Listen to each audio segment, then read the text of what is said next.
Welcome, Miami Dolphins fans, to Dolphins In Depth, the podcast provided to you by the Miami Herald. I am your host, Omar Kelly. Joining me right now is one of my favorite guys, favorite draft evaluator, and I know that draft review is pretty much ready pretty soon. Simon Clancy. Simon, how are you? Good, Omar. How are you? How is Europe treating you? Yeah, it's all right. It's sunny today, cold but sunny. But we've made it through the worst of it, so we're it's all good. Okay. I have a question for you. Begin our draft talk. I did want to get your views on Dolphins free agency and your thoughts about the approach, the players, and the philosophy, basically closing up Big Daddy's wallet. That's what it is, isn't it? I mean, I think it's fascinating, and I do get the sense. I think it's really instructive when you look at what's happened with the restructures, especially Chubb and Armstead, but more specifically, the non-restructure of Tua's contract. I think is fascinating, and I do think that there's probably been some sort of diktat that's come down from above from Steve Ross that said, I just don't think it bodes well for the future of Tua, knowing that the Dolphins haven't freed up $20 million or $90 million worth of his contract, given the situation and the precipitous situation about his health. I think if you thought that Tua was going to be here for 3-4 years, then you would have no qualms about restructuring that contract. And I think that it's a really big indicator as to the thinking that they haven't done that. And I don't think it necessarily bodes well for the future of both of Tua, but also I think that the current regime. And overall as free agency, I think it's been okay. They've picked up some okay players, and I think defensively it's been fine. It's been okay. I mean, I like Melifonwu as a kind of a high end kind of shot guy. I like Ashton Davis. I thought he was great coming out of Cal, who they brought in. I think that was a really, really intelligent pickup if you're running those sort of three safety sets that Weave wants to run. And he kind of plays middle of the field for you, and that's where they want to try and move to more. So I think that makes a lot of sense. And you can do some really cool things with rotations and the way they had Ramsey and using Ramsey more inside and having Melifonwu either playing lower down. Do they have him as a pure free safety? Can he play? He can obviously play in the slot. And what I think is really interesting about Melifonwu is that it opens a door for a Malaki Starks or for a Jade Barron, because obviously Melifonwu played alongside Brian Branch last year.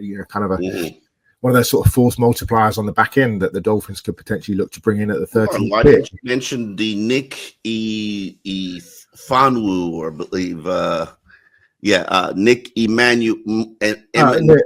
Well, I do wonder about Imanwari, because I do think that him and Melifonwu are very similar stylistically. They're size-wise, they're very similar. And I think a lot of what Melifonwu does, that multifaceted, can he play single high? Yes.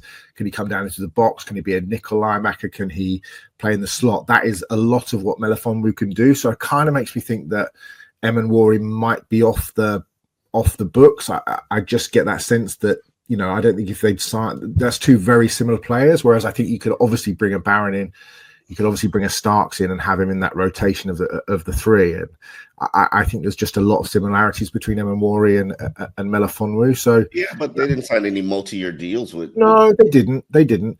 But I don't know. I just think those players that I mentioned in Starks and Barron do more in the areas that the Dolphins are lacking, if that makes sense, than what they currently have. And look, overall, they're good signings for what they want to do flexibly on the back, and it makes a ton of sense. To me, it's just it's a broad philosophical thing for me. I think defense is fine. They signed KJ Britt. They need a 2-down thumper that they haven't really replaced since Landon Roberts. To me, it's the overall vision of what's happening, what's the direction, and I really thought they'd come into this free agency period. But because to me, the biggest single issue now with the offense is that the offense is, everybody's caught up to this offense. Everybody knows, what's what. Do they have a change up?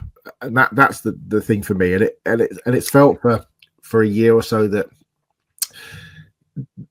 is this a really sustainable approach that they have? And I don't think it is year on year, because what they're doing is often so out of the realms of a normal sustainable offense. So where is this change up, and where are the ways to restructure? I thought the change up was the tight end. I mean, you're Yeah. throwing to the tight end, you're throwing to the back. That I've always is that a change up, though? Is that really a change up? I mean, throwing to 180 you have to be able to run the ball effectively and efficiently. Well, that's part of the problem. I mean, to me, I just think that what I thought they would do is restructure elements of the offense where they went and got these kind of big tight ends, these big kind of guys, thick tight ends. And what I would have liked them to do is to say, look, we've got one package of plays that is this kind of RPO based kind of madness that we've seen for 2 or 3 years, and we've got Tyreek and we've got Waddle and we've brought in Westbrook Akine who can get down the field and really do those things, these kind of vertical plays. But now we're going to mash you as well.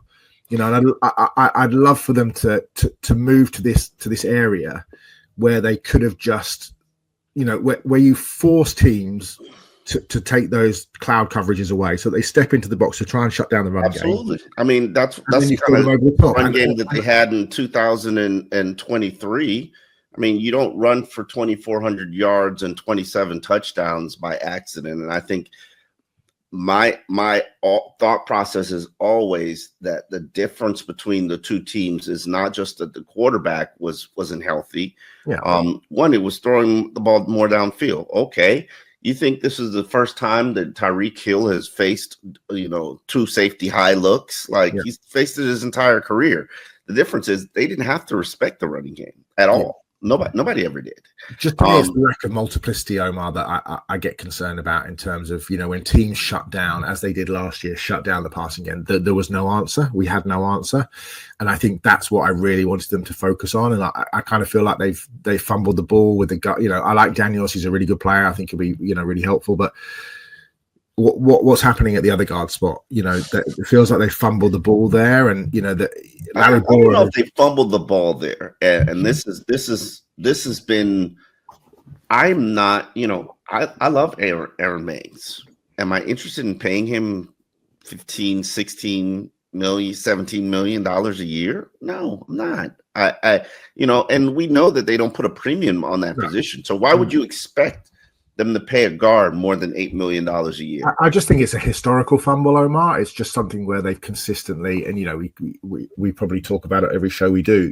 The famous press conference where Greer talks about you guys value offensive line more than we do, and I think it'll be the one statement that hangs as a kind of a sword of Damocles above his head, and it's I think that they had to go out and fix it, and I think good teams go out and fix it. And you look at what Ben Johnson did in Chicago this offseason in terms of fixing that offensive line. You go, that's a lot of money, though.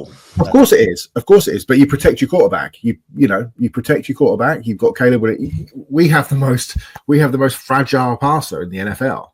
If you want this system to work and you want him to play the games that match up to his extremely high salary, you've got to keep him upright. If he doesn't play, obviously they've brought in a guy in Zach Wilson, and I don't mind the Zach Wilson signing. Lots of people sort of, clutching their pearls a little bit about it, and I didn't really have a concern about it. Look, he's a guy that you can probably win some games with him with that sort of funky RPO based system.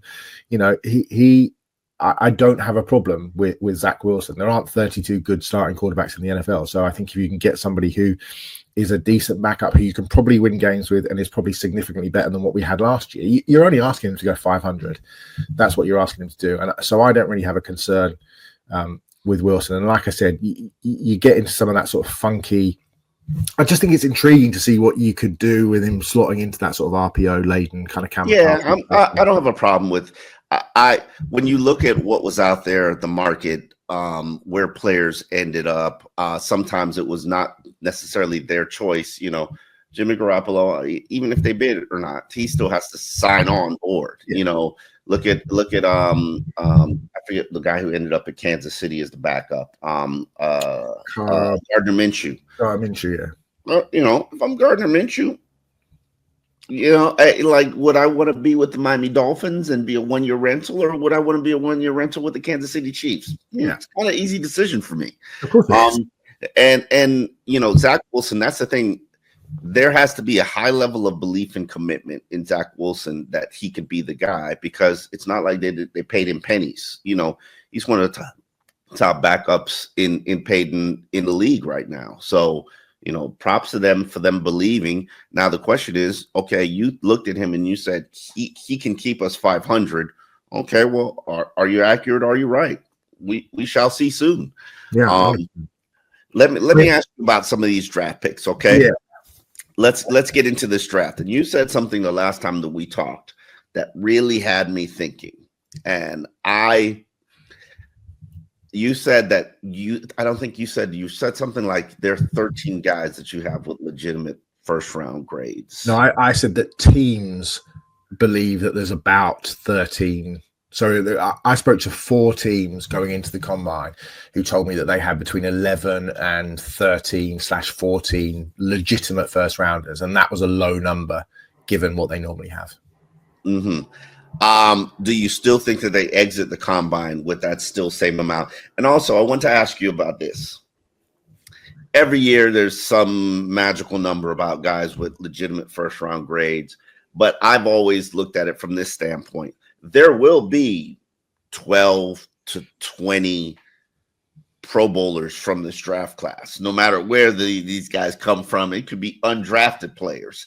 There's going to be talent that's in this draft. These players are going to be part of the future of the NFL moving forward. The question is, are you good enough at your job to find that talented players that fit into your system and lucky enough to get them and keep them healthy? Do you believe that the depth of this draft is going to be good enough to sustain and keep it intriguing through round 4? Yeah, I think so. I think that's where the depth is. I really like this draft in sort of 40 to 80, 40 to 100. I think there's some really, really intriguing players there. And the point you make about having enough good players or enough legit first rounders, I think if you go through position by position, right, you look at quarterback, for example, and, I know there's going to be a lot of Miami guys watching this, and, Cam Ward, there are still legitimate question marks about Cam Ward. Will he be the first overall pick? Potentially. Will he go top 3? Almost certainly. Will he go top 10? Unequivocally.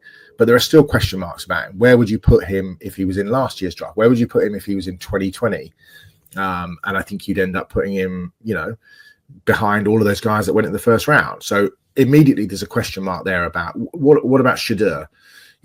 Where do you put beautiful ball thrower, throws well on the move, it's tough as balls in the pocket, but there are significant question marks, accurate, but a lot of question marks about him. Is he going to go in the first round? Yes. Would he go 3 to the Giants? Maybe, but would he fall a little bit? Potentially. Is he a legitimate surefire first rounder? I think then you go through and you look at the offensive line. For example, we're having conversations here, and I saw a couple of mock drafts this morning. Daniel Jeremiah and Mel Kiper. Mel Kiper released his mock draft. He has the Dolphins taking Will Campbell at 13 at LSU. Everybody talks about Will being he was the number 1 tackle coming into the season. I think he'll probably end up between the number 1/number 3. I think the Membu kid is really great. The kid from Missouri. I think that Kelvin Banks is a good player. There is a number of players in there, but the question marks about Banks and Campbell especially are they going to move to guard? Mm-hmm. Is Will Campbell, he's got 32 and 5/8 inch arms, which puts him in an extremely low percentile. He would be that would be a complete outlier for NFL left tackles. Those are 32. I think it's the baseline of what they want for tackles. It's like it has to be above 32. Yeah. It has to be Rashawn Slater had 33.5 inch arms, and there were concerns about the length of Slater's arms. So people talking about Will Campbell moving to guard, for example. Now, Campbell, as far as I can tell, going back through all his high school stuff, Will Campbell has never played a single snap at a guard position. So you're immediately asking a guy who is the number 1 rated left tackle coming into the season, who had a good but not great year, and you're asking him to fulfill a position that he's never played a snap in before. But also with Will Campbell, and I don't know how much of his tape you've seen, he is arguably the most upright offensive lineman I think I've seen in 10, 15 years. His stance is so upright, and that's not a criticism. He plays with a very flat back. He's very bendy, bends at the knees. He's not really a waist bender. But if you wanted to play guard, you're going to have to ask him almost to redesign his entire stance to play that position out of the gate week 1. So my point is that those legitimate first rounders, and we talked about that number 11, 12, 13, 14, whatever you want to call it, These are absolutely dyed in the Abdul Carter, absolutely dyed in the wool. Will Johnson, Travis Hunter, these are dyed in the wool, absolutely no nonsense first rounders. But a guy like Campbell, who you're saying his arms aren't long enough to play tackle, and he would be a complete outlier doing so. There isn't a starting left tackle in the NFL with arms as short as his. So if we move him to guard, people are saying he could be an all-pro guard, but he's never played there, and he's going to have to rebuild his starts. And those are the concerns that teams have. Yeah. Let me ask you about Kevin Banks Jr. Yeah, because I'm seeing him fall. I don't necessarily understand why I'm seeing him fall. Do you think he projects well as a guard? I think again, it's really interesting. I cannot find him playing any significant snaps at guard, both in college or in high school. What I think he does, and what Campbell does as well, they're both excellent run blockers. They're both really good run blockers. And I was a bit down on Banks actually, and I've watched a bit more of him over the weekend, and he is a very good run blocker. I think he's a very solid left tackle. But again, his arms are just a hair over 33 inches. His wingspan puts him in the 82nd percentile. All right, then we got the build in the body for guard, but your concern is the projection. Here's my thought process on this, and primarily when I'm looking, knowing these coaches and knowing Butch Barry a little bit, I know how important it is that you get to the second level and you turn the corner, and how he's great at the second level. He is he's really good at the second level. You watch him on tape and he will drop his hips so naturally into contact. He will sink his knees. He'll drop his hips. Banks. He does a really good job when he hits the second level of just dropping that whole body down and really driving up through the defender. He's very good at that. And my one concern with him is that he looks a little bit robotic on things like backside cutoffs and those sorts of things. He's not a great finisher. He doesn't take. Campbell mashes people. Campbell takes people to the ground. He's nasty, but Banks isn't quite as. He's but not. You say Campbell is Campbell? Is he a 6'7" guy? I can't. Campbell's 6'5", 6'05", 319. Banks is 6'05", 314. So very little between them.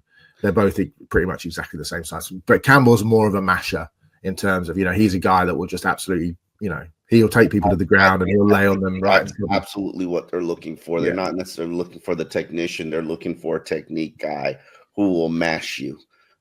Especially now that you have, I think that they're looking more for a left guard. So it makes sense that it would be a left tackle that is forced to transition to the inside, just like Laramie Tunsil did his first season. And this, Solomon McKinley is the only guard that they've drafted in probably 20 years. Traded up to get him as well. Did they trade up to get Solomon? Only a few picks, but they traded up to get him. Yeah. They don't believe in drafting guards. They believe in drafting offensive tackles and converting them inside to guard, and they would rather do that project. And I understand the theory. You're getting the superior athlete of the line. I want to ask you about this before we get into some other prospects and the possible first-round viability of them. I've been looking at this draft, and I'm paying attention to the NIL studies. The NIL, I'm paying attention to the money. I was told by an evaluator, if you're an offensive lineman in the SEC, you're probably getting $750,000 at the bare minimum, just because that's what the going rate is in the SEC, just for offensive linemen. And other schools cannot offer this. I have two theories about this that I want to test on you. And now that we know that college works just like free agency, the better players are going to be in the SEC.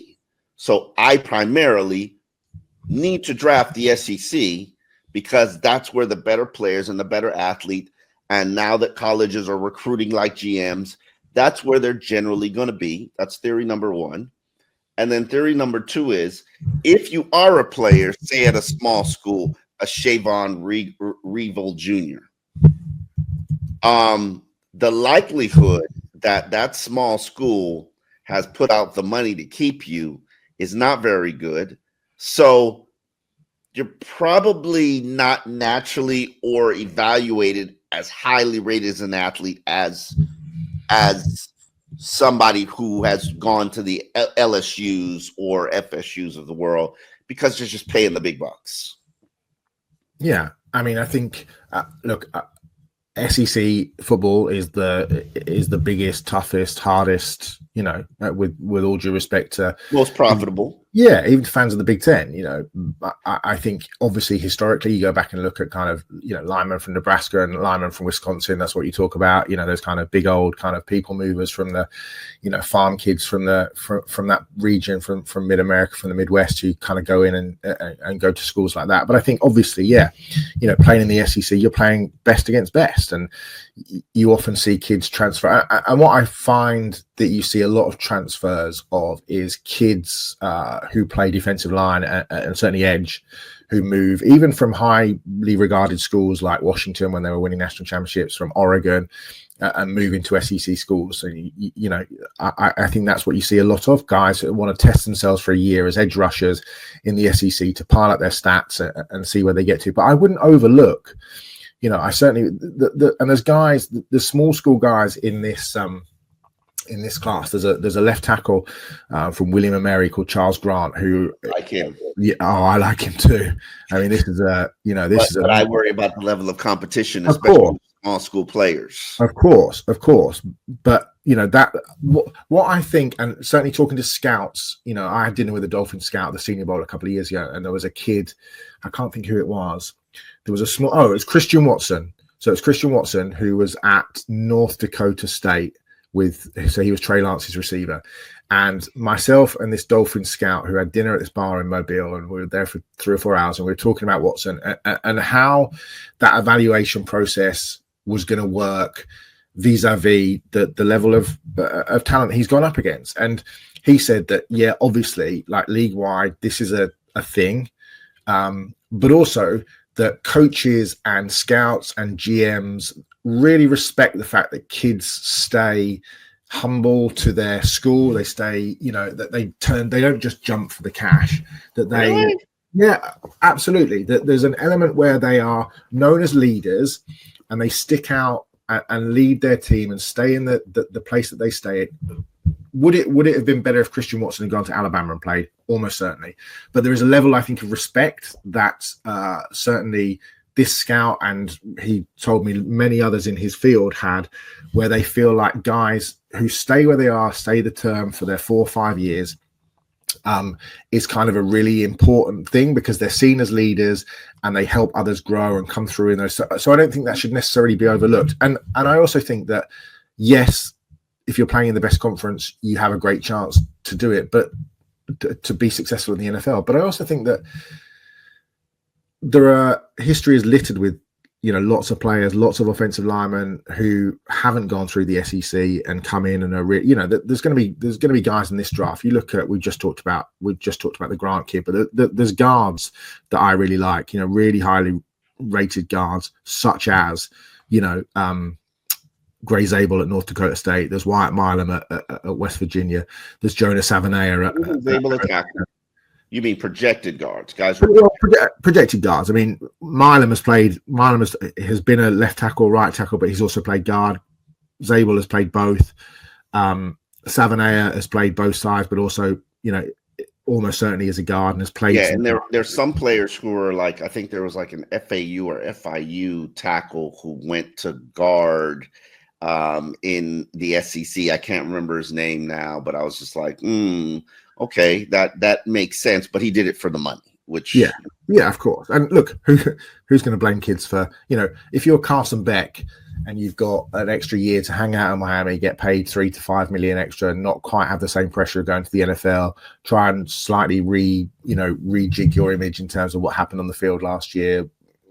Who can blame the kid for doing it? You go back, I grew up as you did in the, in my back garden, there's 3 pigeons on the fence and they're already staring at me in a really weird way. So I'm going to have to duck down. It's very off-putting. Why are you hiding from pigeons? I'm not hiding from them. They're just all sat there, just on the fence, all 3 of them just looking in my direction. It's slightly off-putting. What was I saying? There are, I don't think that playing in the SEC is the be all and end all. I think it's really important, but I think that, you can only play against you know, there's small school kids in this draft. There's a guy that I know that Duke Manyweather has kind of worked with and really likes, Thomas Perry, and he plays for Middlebury. And you know, he went to the East West Shrine game and really held his own. And it's those sorts of things where you're kind of looking and seeing a guy who comes from a smaller school. Does he get completely overwhelmed by the kind of the big boys, or does he step up and hold his own? And I think it's really interesting when you see these guys. You're like, okay, this guy can do it. He's come from a D3 level. He's come from a D2 level, but he can absolutely handle it. It doesn't have to be. And also, I just think it ruins college football if just everybody piles into the SEC. And you know, it's money has changed college football so much. But yeah, I think it's important. Yeah, absolutely. It's already ruined. Let me promote your book a little bit. The 2025 draft book will be available mid to late April. More than 400 player evaluations and breakdowns. If you'd like a copy, you can either email 2025draftbook@gmail.com or tweet Simon Clancy at SIClancy, SICLANC. And it's the same price as last year, which is $12.50. So you're probably the only thing that hasn't gone up because of inflation. Exactly. Exactly. Let me break down some of these prospects, because I'm at the point of now really going into depth. Now that I know what the needs are, which are cornerback, defensive line, offensive line help, because I don't think it's narrowed down to a guard, because I really am convinced that Teron Armstead will not play this season. And cornerback, defensive line, offensive line. I'm still keeping inside linebacker as a position of need, and I'm still keeping safety as a position of need, just because, okay, you signed two guys to one-year contracts. Big whoop-de-doo. You still need a young player to develop. I'm going to give you a name. You tell me if he falls to 13, do you take him? Michigan's Will Johnson. 1,000,000,000% yes. 1,000,000,000% yes. I mean, to me, Travis Hunter is an outstanding cornerback. He's an outstanding wide receiver, and you know, where Hunter plays will be one of the more intriguing parts of this draft. He's a cornerback. Johnson, yeah, I think he's probably a cornerback, but he probably plays an awful lot of receiver as well, certainly out of, you know, sub packages. To me, Johnson, in almost any other year, he's a top 5 pick, but because of Hunter and because of that injury, the turf toe injury, that he essentially sat there the rest of the season so as not to, he may fall a few spots. He is one of the very, very, very few can't miss prospects in this draft. You know, Genty, Hunter, Abdul Carter, and Will Johnson, to me, are kind of the absolute can't miss guys in this draft. And I just think he is a big, easy moving playmaker. He's got great ball skills. He's best in off man or zone, but he can play press. He's got fantastic feet, really quick feet, that kind of read and reaction skill I absolutely love. He makes physical plays on the ball. I've rarely seen a man of his size. He's 6'2". His listing is 6'2". Be able to change direction, gear down, put his foot in the turf and drive on the football, click and close as smoothly and as quickly as he does. And he's really, really explosive. I think his tackling isn't amazing. He needs to get better. He's very willing in run support, but he's not an amazing tackler. But if he gets his hands on the ball, I mean, 33% of his picks turn into pick sixes, which is the most in Michigan history. And you look at some of the great corners that they've had there, including obviously Charles Woodson. Yeah, you know, he's had a couple of injury concerns. He underwent knee surgery in this offseason before 2023. He missed Michigan's first 3 games of 2023, missed a week in 2024 with a shoulder injury. Then he had the turf toe. He was going to run last week. He had a hamstring injury. But to me, I just think he's just such a good player. He's a force multiplier as a cornerback, and I think that's really important. And you look at the future with Jalen Ramsey. Is Ramsey going to be here 3 more years? Probably not. He's going to be here 2 more years? Unlikely. Is it this year? Yep. And if it is this year, then you need a number one to step up, and that would be him. And I just don't think you can overlook the 4 key tenant positions in the NFL, which are cornerback, quarterback, left tackle, and edge rusher. And if somebody as good as him is staring you in the face at 13, I think it's very, very hard to turn it down. Let me ask you about Ashton Genty. I have not poured through the film, so I don't know how I feel about saying that running back is an absolute position that they must address, even though they've got 2 young guys. But I'm not a big believer in Devon Achane being a guy that you're going to build your whole organization around. I'm sorry, it's too small. if Ashton Genty is there at 13, which I don't think he will be, especially with the Raiders sitting there, and then there's another team that's the Raiders. I think the Bears could easily take him. Yeah, and Bears. But let's just say for some reason he falls and he slides. If he's at 13, you do what? I mean, he's hard to pass over. He's so good. We're all kind of prisoners of the moment, right? He's the best running back I've seen come out of the draft since Adrian Peterson. And I include Saquon in that. He is. Saquon. Saquon is fantastic. This kid is. I mean, he didn't play high school in the US till he was a sophomore. He grew up in Italy. His father was in the military, so he kind of played a little bit of football against other military schools over here for 3-4 years. Came back, went to high school. So doesn't have a huge amount of carries on his docket in terms of what he did in high school. You know, some kids leave high school with sort of 6,000-7,000 yards. He didn't. But what he does, I mean, you look at the numbers that he has. And I saw a stat the other day. I think he led the FBS in yards per yards, and I think he was also fourth in the FBS last season in terms of yards after contact. So not in terms of he was first in yards after contact, but if you added his yards after contact, that would have made him fourth overall in the rushing numbers for every running back in the FBS last year, which is astonishing. It feels criminal to say this, but stylistically, there is an awful lot of Barry Sanders to his game. His contact balance is the best I've seen since Barry Sanders, and that to me is not. And I've had a conversation with the scouting director in the NFC West, and we were both aligned on that. He said, I've been scouting a long time. I've not seen a back with the contact balance that he has. I can send you some clips and tape of games of his where you're just agog with what he can do in terms of, he's fast. He runs, you never see him get tackled from behind. He's got an 11 100 meters in his back pocket in high school. And how he would work for Miami is that obviously he's just a very good running back, but he's a great receiver. You can motion him out to the slot. He can play receiver. Yeah. He was very multiple in high school. He's very multiple in Boise. You can take a handoff. He can line up, motion out, play out wide. I don't think they value the position as I think Mike McDaniel loves backs, but I think he also feels like he could find backs in the later rounds. Of which there's an awful lot in this draft. Unless he absolutely believes that this young man's a difference maker. However, I don't believe that he's going to be there. I think there are two teams that have absolutely led the door wide open for him to be selected if he's there. Let me give you Tiero McMillan, the wide receiver from Arizona, who ran a 4.55. Let's call it. Yes, a 4.55, which is not ideal. He's a bigger size wide receiver, but there are some concerns about his athleticism. If he's there at 13, you do what? I probably pass, and I like him, Tetaroa. I think he's a good player.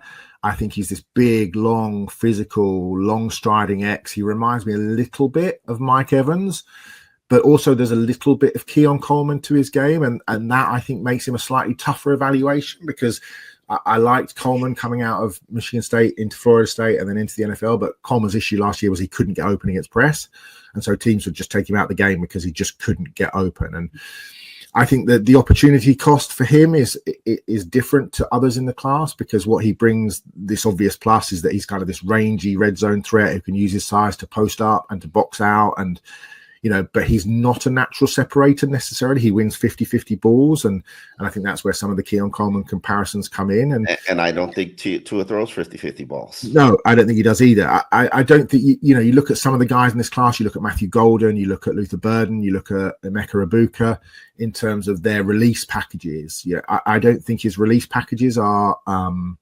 necessarily as high and as good as those guys. And he's quite linear, but what I think he does really well is that, he attacks leverage really well. And because he's obviously very physical, he doesn't lack for play strength. He catches an awful lot of balls. He catches a lot of balls down the field.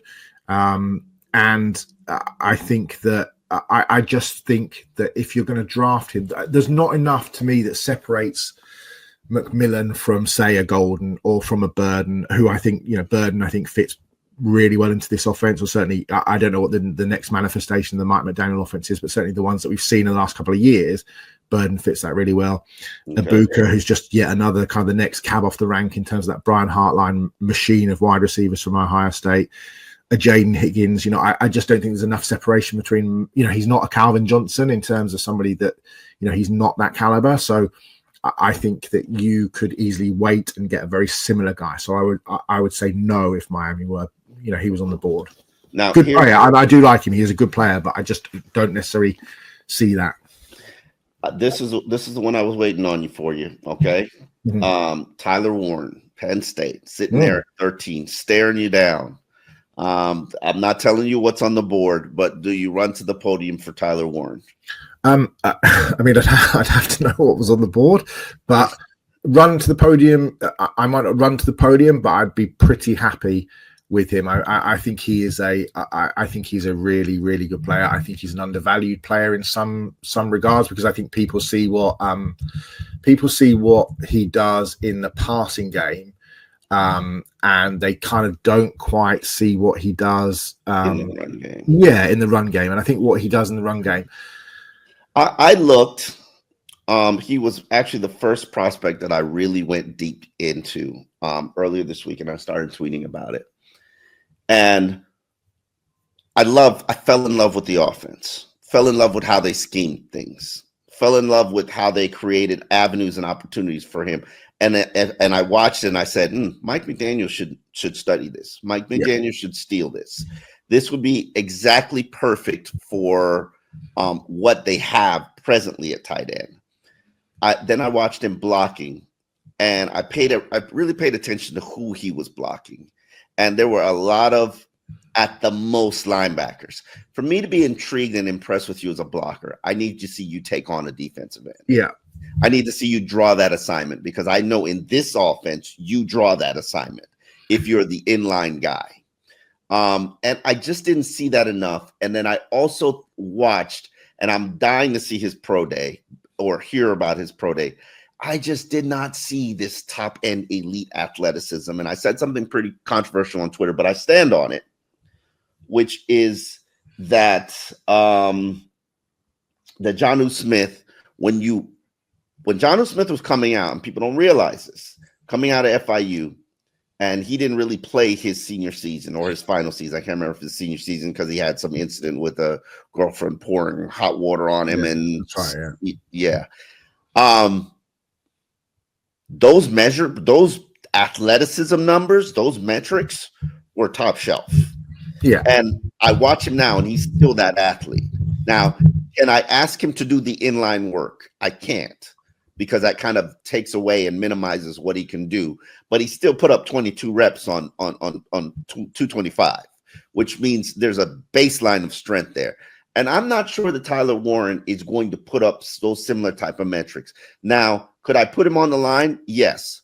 Would that be beneficial to him? I would argue and say to you, no.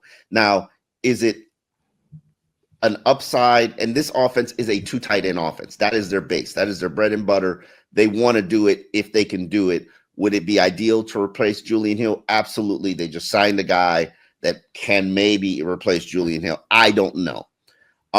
Do you take him if he's there at 13 and you don't like what some of your options are?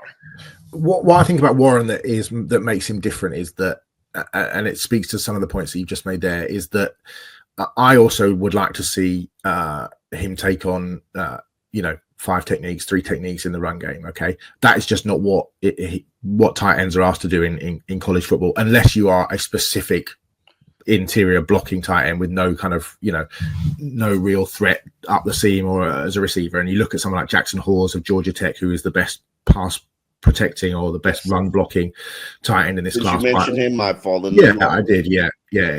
And he's an ass kicker in that. And I think that's really, I could put 20 pounds on him and make him a guard. Yeah, absolutely. But then I can't. I'm very intrigued by that.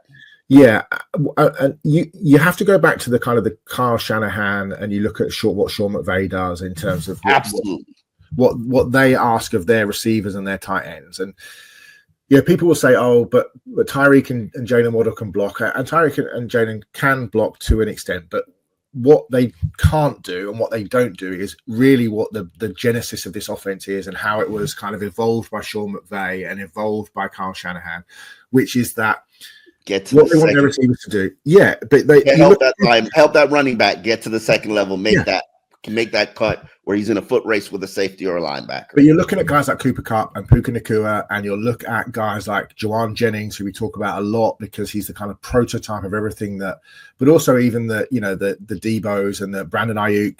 Ayuk does it really well.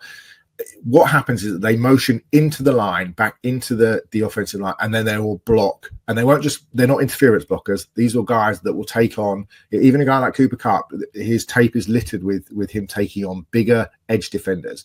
Maybe that was never Westbrook, whatever. Yeah. And that wasn't, Westbrook. Akina Westbrook is very good at that. Pharaoh Brown, who he just mentioned there, is a very good block. He's not going to threaten anybody as a receiver, but he's a very good blocker. The thing that Tyler Warren was never really asked to do was just do all that inline stuff down after down after down because he's so good as a receiver. Are you looking, and I think this is what people have got to consider, the best tight end in the NFL is George Kittle. Do you think that in 5 years' time, Tyler Warren could be George Kittle? And I think that's how you have to look at his evaluation.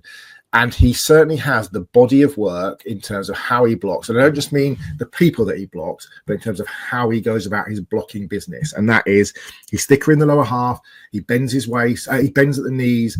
He's got good bend. He understands where to punch. He knows how to time his punches. He knows that his hands have to stay in on the breastplate, and he can direct and redirect his hands. And he's got this really strong lower half and this big bubble where he can just push and move and direct, and the hands get knocked away and he can redirect. He's got really quick hands to do it. He's not leaning and bending, and so he understands the fundamentals, the core fundamentals of blocking. I think that's really, really important to think that you're just not going to get. George Kittle was not George Kittle when he came out of Iowa.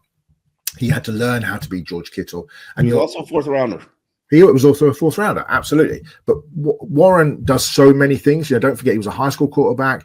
He can run the ball. He's a wildcat quarterback. He doesn't, I don't think, generate a huge amount of separation as a route runner, but he just comes down with the ball, and defenders can't get through his body to make these plays. He tracks the ball over his shoulder. I also look at he's not playing the greatest athletes in the world. No, he's not, but he's still playing at the Big Ten. He can only beat what's in front of him. He's got this phenomenal leg drive. Loveland. Yeah, again, look, he's a very different player. He is essentially just a big receiver. Now, this is a guy that he can create separation. He is quick. He's got serious big playability. He's a guy that can stretch 3 levels of the field. He can go down the seam. You can line him up in line. Can he be the inline guy I want? Can he be the inline guy that I want? What's the inline guy that you want? I need you to take on a defensive end. I don't have to do. I don't have to need you to do it 15 times a game, but I need you to win on 10. I think he can do it, but I think if you're getting him in, if you're playing him there for 10 times a game, I think you are taking away what he does best, because he is so urgent as a player. He works so well in space. He is he attacks the ball in the air. He's great after the catch. He can just run away from safeties. He can run away from second level defenders. I think he'll have in the right offense. I don't think he'll have the same impact, but I think he'll have a similar impact in terms of Brock Bowers. It wouldn't surprise me if Loveland caught 75, 80 passes as a rookie.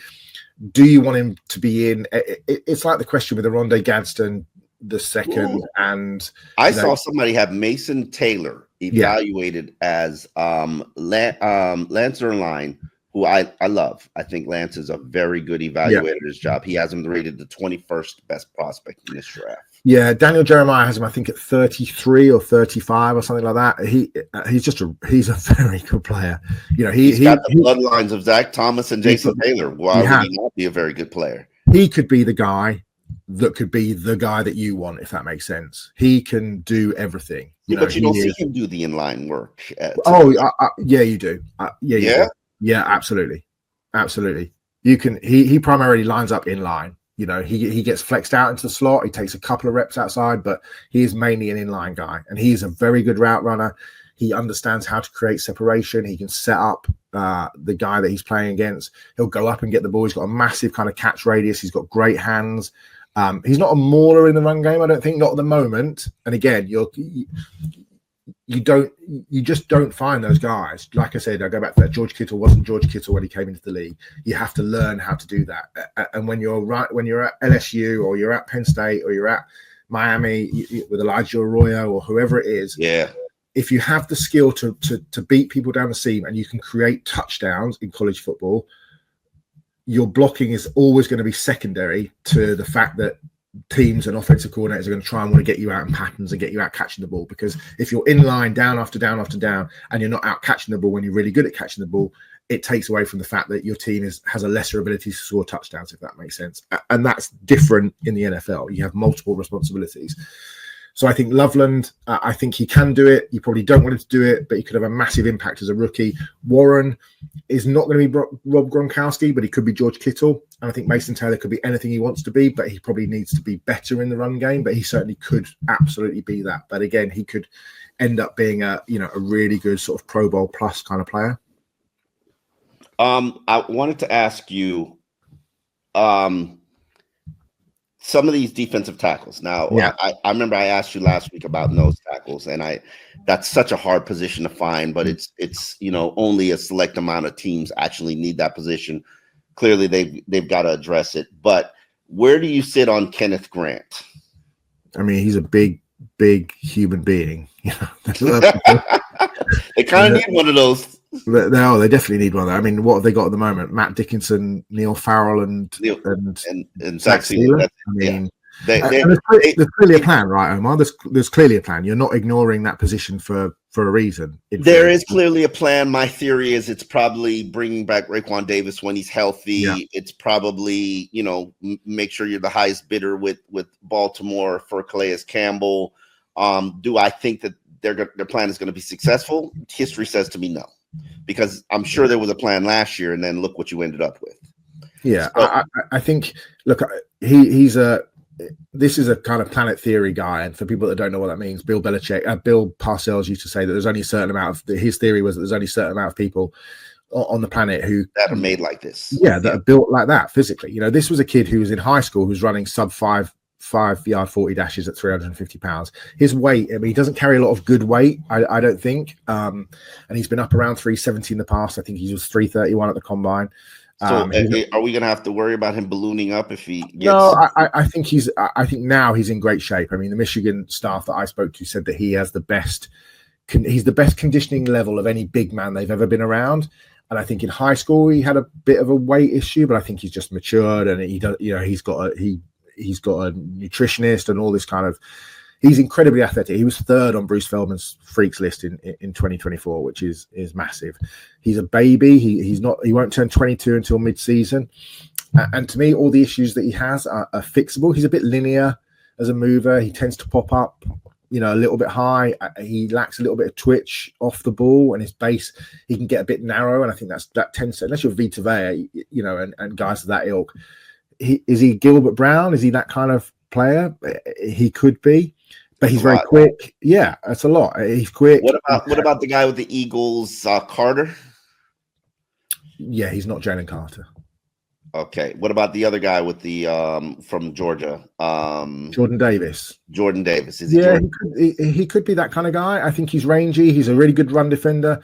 He should be a kind of two gap nose tackle who goes in round one. He's more than just a sit and soak nose tackle. He's got a little bit of pass rush juice as well, which is obviously really important. But if you're going to pair him alongside a Zach Sealer, then you couldn't find a better. Well, actually, I could find a better fit. Alfred Collins of Texas to me would be a better fit. But Grant is a good player and will probably be on the board at 13. Alfred Collins, you said, is a better fit. Alfred Collins of Texas is the best run defending defensive tackle in this draft, and it's not even close. He is an absolute stud. He's got an outstanding frame, incredibly long arms. He gets out low. He stays low. Where's he projected to go? Oh, I think it's really interesting. I think you're going to find in that, and it goes back to what we talked about at the top of the show. I think in that second sort of 22 to 32 and early into the second round, you're going to get a load of guys that that you think there's going to be a run on defensive tackles? No, I think there's going to be a run of guys that people aren't expecting, and it wouldn't surprise me if a Charles Grant of William and Mary, and Alfred Collins of Texas, and Omar Norman Lott of Tennessee, like the twitchiest defensive tackle in this entire class. Nobody's got more juice than Omar Norman Lott. I think there's going to be some players that go in that back end of the first round that people aren't expecting, because if teams have only got 13 legitimate first rounders, you're going to end up falling at 27, 28 to a guy that you just absolutely love, who you might have a second round grade on, but nobody else is, he's the highest player on your board.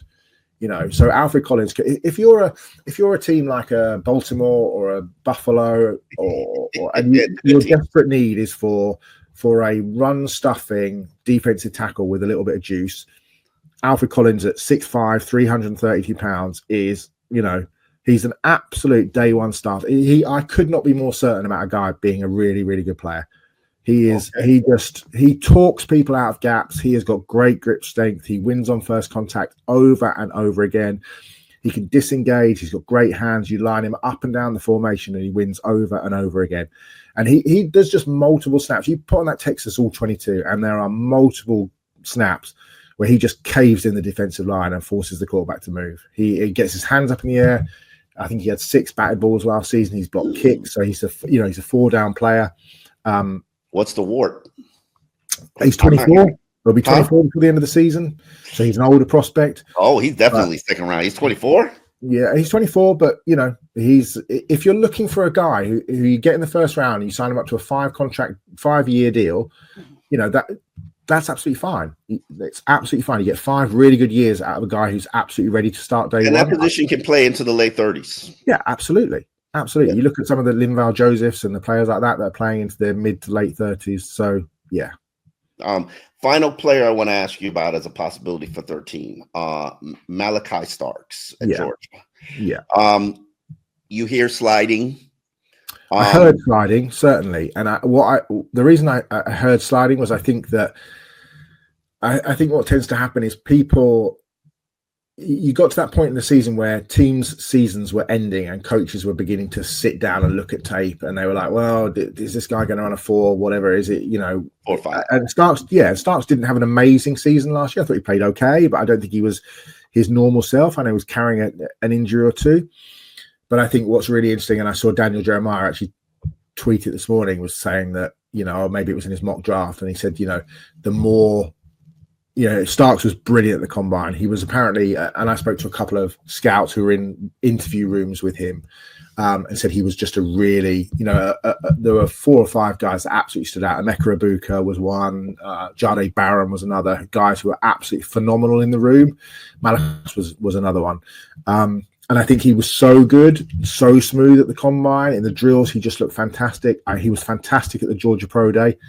And Jeremiah said, actually, the further you get away from the combine and people have been around him and they've seen him move and they've seen him up close, and they're like, this kid, I think, maybe the coaches who kind of started to look at the tape and were like, well, what's he going to be?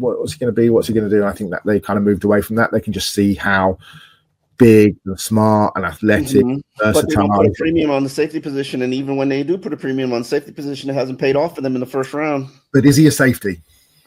You don't think he's a safety? You think he's a nickel? I think he's more than a safety. I think you could easily play him day one as a deep safety, single high in the pros, or you could play him as one of those 3 safeties that we talked about. If that's what Weave wants to do. Yeah, we said that about John Holland, and he never played it. So, but and I don't really understand why. Because that's all he did at Oregon. He only played in the slot at Oregon. He wasn't a safety. He played the last 18 months at Oregon. I mean, he sat out a year because of COVID. And then the year and 3 games before that, all he did was play in the slot. I think he played 6% of snaps over the last 3 years at safety. So to me, that's bizarre. But, Starks is a kind of corner in a safety body. You can put him in the slot. You can put him at the free safety. That's one thing I did notice. He's a little bit small. Yeah. I mean, he's 6'0", 1'0", 205. So, but he's big, he's smart, he's athletic, he's versatile. The Georgia, and look, what I think is fascinating is that we know how much Chris Greer loves Georgia. Kirby Smart and him are close. That's why they were all there at the Georgia Pro Day the other day. And, you saw the pictures of McDaniel talking to Starks and McDaniel talking to Jalen Walker and stuff. Georgia coaches absolutely rave about Starks' makeup, his character, his leadership, how he holds people accountable day in, day out. I saw you yesterday talking to Barry Jackson, talking about how, where are the leaders on this team? If we lose Calais and we lose Teron Armstead, where are the leaders? And this is a kid that led that Georgia team, and he led them to a national championship, and he was there last year as a kind of somebody that just day in, day out is just setting the standards, setting the tone. And I think Miami need more of those players. And I think Starks comes in early and plays, multiple slots. And the thing we talked about early, right at the top, when we talked about Melifonwu, he played last year with Brian Branch in Detroit. It's a guy that can do multiple things and did multiple things. He was a slot, he was a safety, he was a strong safety, he was a free safety, he came down to the box as a nickel linebacker, he ran the alley, he did all of those things. That's what Starks can do. That's what Barron can do, Jade Barron, the kid from Texas. And I think Melifonwu understands, and I think there's a real reason why they brought him in, and I think that it's because they want to play with a guy who can do those things on the back end. And if that's Starks, if that's Barron, then so be it. But I can't help thinking that there must be a reason why the Dolphins have ignored the defensive line so much in free agency. Yeah, and we'll close with this. Cornerback, defensive line, offensive line, which position, if you're going to go position, and I know they try not to go drafting for need, but clearly, unless they are aggressive and attack those positions in free agency, and I'm not even counting the Artie Burns signings of the world, you're going to be drafting for need in the first early rounds. Which one would you stack up and say, I need to address this now, because if I wait, I'm not going to get it in the second round. It's going to be gone. I mean, if you look at the roster as it is today, it can only be defensive. It can only be interior defensive line. It can't be anything else. You've got three players, and only one of them is realistically going to make the team. So it has to be defensive line. And there are, it's a great defensive tackle class, I think. I think there's some really good depth there. But unless they're going to make some, signings, or they're waiting to cut downs before trading camp, I don't know what they're looking to do, or maybe some trades or whatever. But they've got three players. It has to be a defensive lineman. It has to be. Yeah, definitely. I wouldn't be what I would take. I wouldn't want to force myself into that situation. If a Will Johnson's there and you're taking a lesser player because you haven't, you've overlooked that interior defensive line position, then that's on you. And if Will Johnson goes on to be an all-pro, then, that is just yet another, poke in the eye for Chris Greer. But they've just set themselves up and backed themselves into a corner where they have to draft interior defensive linemen. Yeah, they have to have a plan. I'm writing about that today in the Miami Herald. Man, they better have a plan, because you're leaving yourself exposed right now. Massively exposed. I mean, if Zach Sealer gets injured, and Zach's 30, 31? Is he 30? Yeah, I think he probably turns 30 this year. Yeah, so I mean, Again, Simon Clancy, if you want his draft guide, email him at 2025draftbook@gmail.com. I look at it for the nuts and the bolts and the technical standpoints. He just talked to him today. He educated me on a guy's 24. Well, that immediately knocks you around. I didn't know about Will Johnson and his turf toe. That immediately is going to make you slide a little bit. Simon's going to address it all in his draft book. It is inflation proof, $12.50. I highly recommend it. I use it on draft day. I actually use it on draft day. Simon, I appreciate you, and we'll do this once more again before we do this dance of the draft. Looking forward to it. Thank you. Thanks for having me on. Lovely to see you. See you soon. All right, see you. Take care.